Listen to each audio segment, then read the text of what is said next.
Mr. Chaudhary. Everyone, at the end, I'd like to thank TSI and for giving me the opportunity with you. Status of standardization in BIS on smart cities. Well, to set the tone and to understand the drop working into standard on cities, please.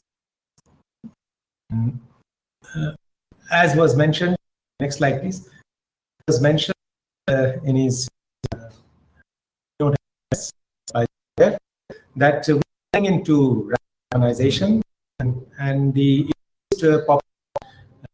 posing challenges to the these challenges in the developing structure, providing the public citizens, the issue of environmental sustainability always in mind.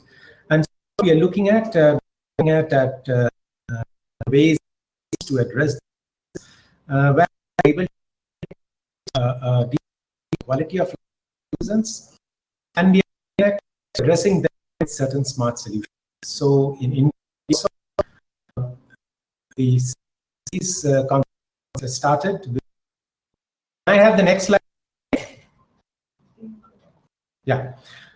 So when into city, highly they also and they comprise of diverse areas. It could be citizens, it could be administrators, the systems have diverse geographical play. We have the basic infrastructure, free parts, stations and sub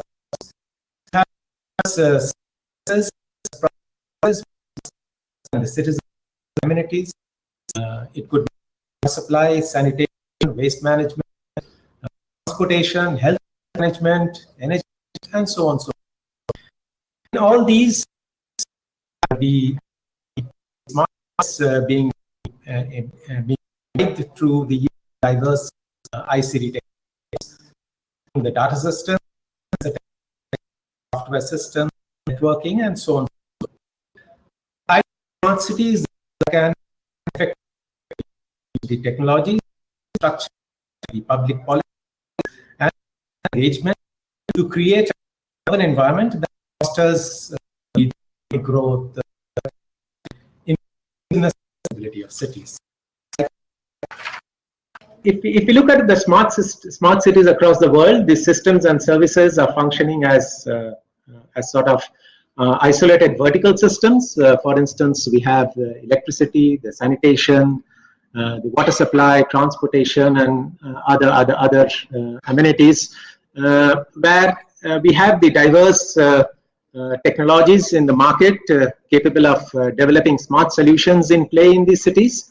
But however, due to their proprietary nature and being ad hoc sort of in their nature, the interfaces and the implementations and the lack of communications between different verticals are posing problems and resulting in these applications operating in silos. And so here comes the role of standards. Slide, please. Standards are sort of the enablers and play a key role in building smart and sustainable cities. Standard-based technology adoptions in smart cities can integrate these diverse systems and the services by facilitating the seamless information interchange. But standards also play a very crucial role in addressing the security and privacy concerns which come with the ever-increasing digital landscape as we keep on exposing ourselves to the threats that emerge from the cyberspace. Standards also play a key role in sort of being enablers towards providing solutions that enable competitiveness by providing a level playing field, and therefore I mean, you operate in a global competitive environment. And last but not the least, standards also are effective tools, practical tools for the regulators through which they can ensure safety, security, health, and protection of the environment, and therefore have some sort of discipline in place. So with this background of why we need standards and how standards can enable the operation of smart cities in a more disciplined environment, BIS also took up the standards work in the area of smart cities. Slide, please.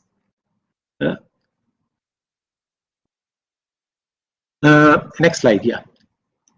The ICT and digital technologies being the major enabler of smartness in the system, BIS gave proper emphasis on developing the standards for the digital infrastructure in the country, which essentially promotes standard-based technology adoption in the smart cities.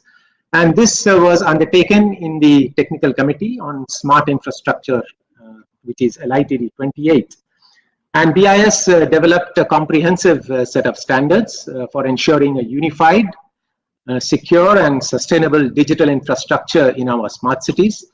And the standards that were published, they cover all the aspects of IT and ICT pertaining to smart cities, so to say.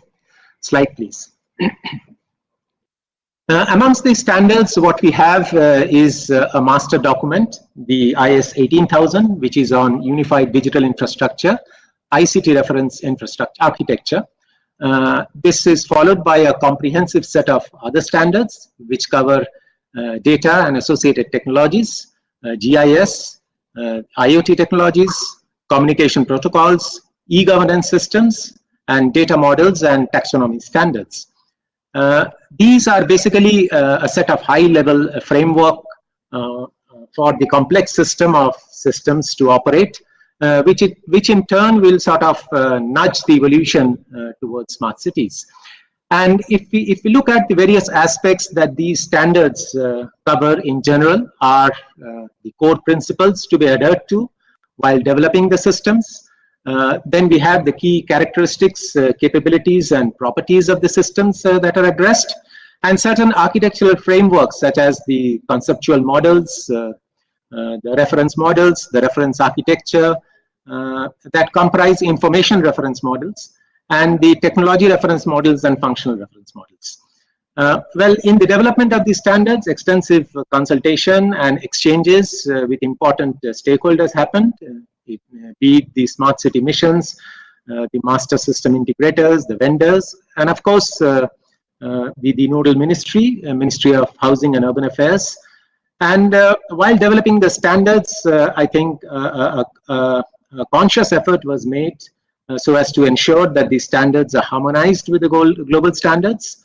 And therefore, in the development of the standards, IS 18004, Part 1 on the IoT systems reference architecture, considerable inputs and assistance had been drawn from the 1 M2M specifications, which was transposed by TSDSI and adopted by TEC.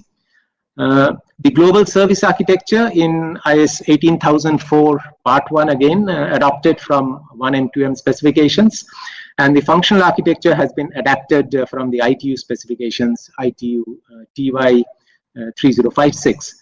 And the conceptual model is adapted from the relevant ISO-IEC specifications. Slide, please.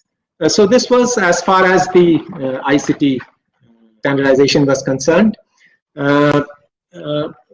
What we are looking ahead is that BIS has already proposed this standard on the ICT reference architecture as an international standards in ISO.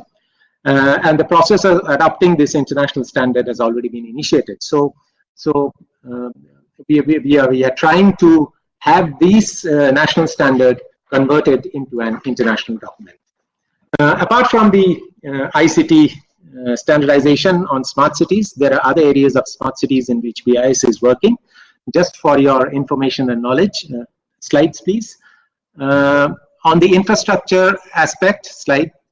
On the infrastructure aspect, we have the CED 59 Smart Cities Sectional Committee, which have developed certain standards on sustainable habitat indicators, then smart community infrastructure, certain best practices for transportation, certain guideline standards, and on transportation, smart transportation with regard to allocation of parking lots in cities.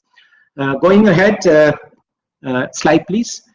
In the transportation sector again, certain standards on intelligent transport systems through the Intelligent Transport Systems Sectional Committees have been developed.